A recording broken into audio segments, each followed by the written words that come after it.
வணக்கம் ஃப்ரெண்ட்ஸ். இன்றைக்கி வந்துட்டு என்னோடய செவ்வாய்க்கிழமை பூஜை காலையில் நல்லபடியாக தொடங்கி செஞ்சிட்டேன்.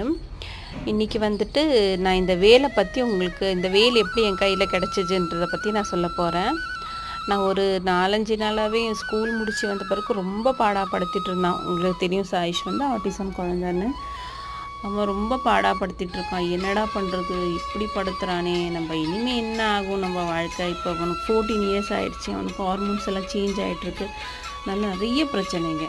நம்ம சொல்கிற பேச்சு கேட்க மாட்டேங்கிறான். என்ன பண்ணுறதுன்னு ஒரே மனசு ரொம்ப கஷ்டம். அழுதுகிட்டே இருக்கேன் 4-5 நாளாக. அப்போ வந்து ஒரு செவ்வாய்க்கிழமை திடீர்னு எனக்கு ஒரு பார்சல் வருது, கொரியர் வருது. அதுக்குள்ளே பார்த்தா இந்த வேல். அப்புறம் எனக்கு முருகன் வந்து நான் கூட இருக்கேன், நீ ஏன் பயப்படுறன்னு சொன்ன மாதிரி இருந்துச்சு. எனக்கு அவ்வளோ சந்தோஷம். எனக்கு வேல் நமக்கு கையில், அதுவும் இந்த வேல் வந்து 6 பட கோயிலுக்கும் போய் சாமி பாதத்தில் வச்சு பூஜை பண்ண வேல் இது. இதெல்லாம் நம்மளுக்கு கிடைக்கணும்னா நம்ம எவ்வளோ அதிர்ஷ்டம் பண்ணியிருக்கணும். இதெல்லாம் கிடைக்கணும்னா இந்த வேல் வந்து என்னோட அங்கிள் கொடுத்தாங்க, எனக்கு அமுச்சு வச்சாங்க. எனக்கு அவங்க 6 பட போயிருந்தப்போ இது எனக்கு ஒரு சர்ப்ரைஸ். ஆனால் அவங்க என்கிட்ட எதுவுமே சொல்லலை.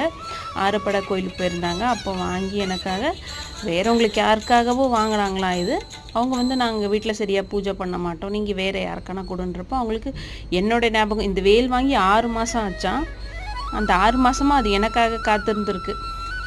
என்கிட்ட வரணும்னு காத்திருந்து அப்புறம் அவர் எனக்கு அமுச்சு வச்சார். அது எனக்கு எப்படின்னா, அவருக்கு எப்படி நன்றி சொல்கிறதுனே எனக்கு தெரியல. என்னமோ எல்லாமே எனக்கு கிடச்சிருச்சு, நான் திரும்பவும் ஜெயிச்சிருவேன் அப்படின்றது எனக்கு ஒரு தாட் வந்துருச்சு.